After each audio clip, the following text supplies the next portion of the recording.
महंगाई चरम पर है, बेरोजगारी चरम पर है। आगे सरकार भी हो सके कि सरकार भी बदलने के लिए लोग आगे बढ़े। युवा का जादू चल चुका है, क्योंकि आप देखें 20 में ही जो चुनाव हुई थी उस समय युवा का ही जादू था। तेजस्वी जी जो प्रचंड बहुमत से आगे बढ़े थे, इसलिए जनता में सरकार के खिलाफ भारी आक्रोश है।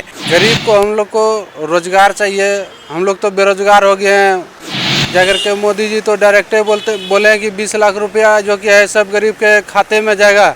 पता चला कि 20 लाख रुपया देगा कहाँ से, जो 10,000 20,000 था वो ले लिया। बौछा उपचुनाव में राजद का झंडा लहराता दिखाई दिया और प्रचंड जीत राजद ने हासिल की। अमर पासवान जीत चुके हैं। ऐसे में हम तमाम लोगों से जुड़ रहे हैं और बातचीत भी कर रहे हैं। विषय हमारा साफ है सर कि इस जीत को कैसे देख रहे हैं आप?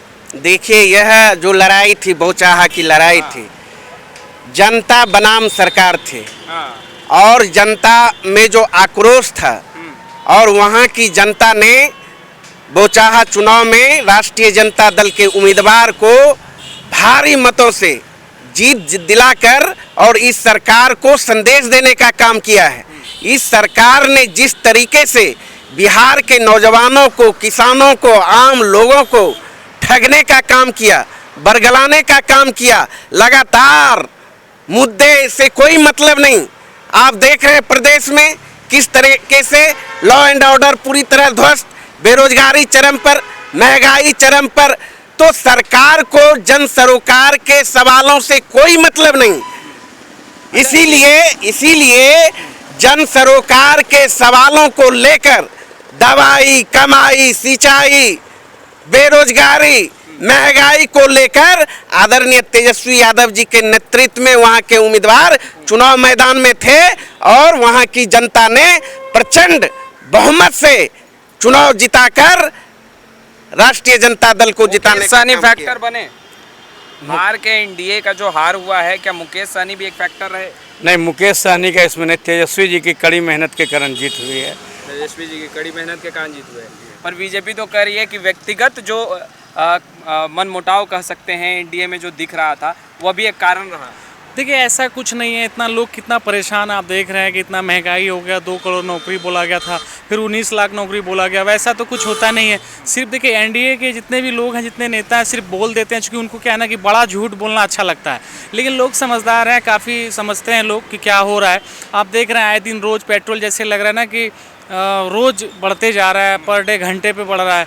तो ये लोगों को पसंद नहीं है और ये बहुत दिन ये हिंदू मुस्लिम वाला मैटर चलने वाला भी नहीं है। ये अभी तो पता भी चल रहा है लोगों को कि ये ज़्यादा दिन चलने वाला नहीं है, बहुत शॉर्ट टाइम का चीज़ है। ये धीरे धीरे ख़त्म भी हो रहा है और ये एक तरह का मैसेज भी आ रहा है कि ये आगे क्या होने वाला है। ये प्रचंड जो जीत है, ये तेजस्वी जी का जो अपना माहौल है, A to Z का जो पार्टी, ये इसी तरह जो है कि आगे भी इसी तरह चलेगा और हम लोग आगे बढ़ेंगे इसी तरह। क्या लगता है इस जीत को कैसे देख रहे हैं?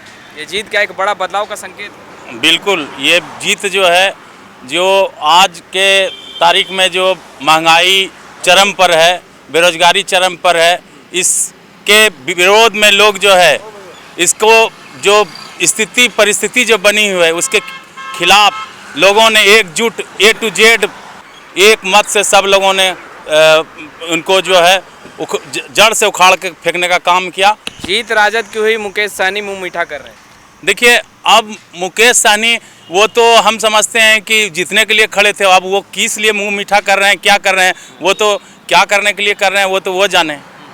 राजद के जीत का कारण मुकेश सहनी नहीं है? मुकेश सहनी नहीं है। देखिए, माननीय श्री तेजस्वी यादव जी जीत के कारण और बाकी जो लोग तरातर हो गए हैं, महंगाई से लेके, बेरोजगारी से लेके, हर शिक्षा में देख लीजिए, चाहे डिपार्टमेंट में, कोई डिपार्टमेंट ऐसा नहीं है कि जिसमें आपको ठगा हुआ को हर लोग महसूस नहीं कर रहे हैं। हर चीज़ में, चाहे पेट्रोल का दाम रोज़ बढ़ रहा है, तेल हुआ, ईंधन वाला आपका सामान हो गया, राशन से लेके पूरा, मतलब इससे लोग परेशान हो गए हैं। इसीलिए ये बहुमत, प्रचंड बहुमत जो जीत है, कहीं ना कहीं हम लोगों को पता चल चुका है और आगे लोग जागरूक हैं कि आगे सरकार भी हो सके कि सरकार भी बदलने के लिए लोग आगे बढ़े।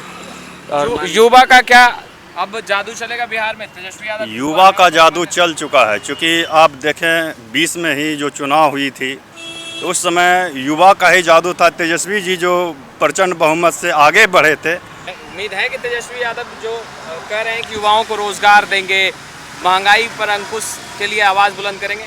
हमारा उम्मीद तो राष्ट्रीय जनता दल है, चूँकि हम भाजपा का 7 साल का शासन भी देखें जो कि हमेशा बेरोजगारी के बारे में बताते हैं। अभी विगत चुनाव में ही बताए थे कि हम तेजस्वी भैया बोले तो हम 10 लाख रोजगार देंगे, तो बीजेपी और जदयू ने बोले हम 19 लाख रोजगार देंगे। लेकिन यहाँ सारी सरकारी संपत्ति नीलाम हो रहे हैं, वैकेंसी है कहाँ जो देंगे। मुकेश सहनी फैक्टर नहीं बने। जिस तरीके से पूरे एनडीए में एक टूट दिखा, मुकेश सहनी अपने उम्मीदवार को चुनावी मैदान में आगे किए, बीजेपी ने अपने उम्मीदवार को आगे किया, ये भी तो एक फैक्टर बना। अब देखिए ना, दोनों का वोट अगर मिला देते हैं, बीजेपी और वीआईपी का, उसके बावजूद भी भारी मतों से राष्ट्रीय जनता दल का उम्मीदवार जीतता हुआ दिखाई पड़ रहा है। तो मुकेश फैक्टर कोई काम नहीं आया। और यहाँ तक कि मुकेश जी जो हैं राष्ट्रीय जनता दल को ही क्षति पहुँचाने का काम किया। अगर मुकेश सहनी क्या उम्मीदवार नहीं होता, एनडीए भी संयुक्त रूप से मुकेश सहनी सहित लड़ता, तो और हमको लगता है 50,000 वोट राष्ट्रीय जनता दल का जीतता वहाँ। मुकेश सहनी के उम्मीदवार ने तो राष्ट्रीय जनता दल का वोट को डिस्टर्ब करने का काम किया।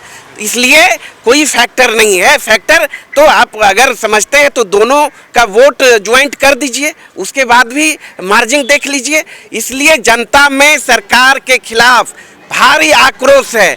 जो लोग सत्ता की राजनीति करते हैं, कुर्सी पर चिपके रहते हैं और चिपक कर सिर्फ और सिर्फ मलाई चाटने का काम करते हैं, तो बिहार की जनता अब दिग्भ्रमित होने वाली नहीं है। और बिहार की जनता अब जन सरोकार की राजनीति जो करेगा, A to Z की बात जो करेगा, सम्मान की बात करेगा, विकास की बात जो करेगा, उनके साथ बिहार की जनता अब खड़ी दिख रही है। तेजस्वी यादव जी हैं जो कि हर वर्ग की बात करते हैं, हर समाज की बात करते हैं, A to Z की बात करते हैं और बिहार की जनता। देखिए, तमाम जो लोग हैं उनका साफ तौर पे कहना है कि मुकेश सहनी फैक्टर नहीं बने। कहीं ना कहीं महंगाई और जो लगातार बेरोजगारी बढ़ती जा रही है, यह एक फैक्टर बना है बोचा उपचुनाव में, और यही कारण है कि एनडीए को हार का सामना करना पड़ा है। मुख्य कारण क्या लगता है आपको? मुख्य कारण तो सर मान लिया जाए कि गरीब को तो कोई आरक्षण तो मिल नहीं रहा है। तो हम लोग को जो कि है कि सर गरीब को हम लोग को रोजगार चाहिए। हम लोग तो बेरोजगार हो गए हैं। जाकर के मोदी जी तो डायरेक्ट बोले हैं कि 20 लाख रुपया जो कि है सब गरीब के खाते में जाएगा। पता चला कि 20 लाख रुपया देगा कहाँ से? जो 10,000 20,000 था वो ले लिया। तो वो देने का वादा करते हैं, वो तो झूठा मोदी जी हैं यार। झूठे बोल करके जीत रहे हैं। राम जी का नाम लगाते हैं, राम जी जय श्री राम बोलिए। अरे जय श्री राम भी हम लोग बोलते हैं, हिंदू दत्त हैं तो बोलवे करेंगे, लेकिन सुबह शाम ना बोलेंगे। पूजा करने हर कोई पूजा करता है तो सुबह शाम ना करेंगे। तो वो तो एक मुद्दा, एक पेट भरने का वो रोजगार बना लिए हैं जय श्री राम के नाम पे। कि अगर ऐसे नहीं तो ऐसे मान लिया जाए कि हमारी जीत हो, हमको कुर्सी मिले, हम सत्ता में रहें। ठीक है, आप सत्ता में रहिएगा तो जनता को रोजगार दीजिए। गरीब जो बेरोजगार हो गया, आज महंगाई बढ़ा दिए, न दवाई का ठिकाना मिलता है, न खाने का ठिकाना मिलता है टाइम से। सब चीज़ पे बंदी करा रहे हैं आप। रोजगार श्रवण यादव हमारा नाम हुआ। देखिए, तमाम जो लोग हैं उनका साफ तौर पे कहना है कि महंगाई लगातार बढ़ती जा रही है और आम जनमानस परेशान है, और यह भी एक कारण रहा बोचा उपचुनाव में एनडीए के हार का। खैर, लाइव सिटीज़ के साथ बने रहें। कैमरा पर्सन प्रकाश के साथ मैं वसीम, लाइव सिटीज़ पटना।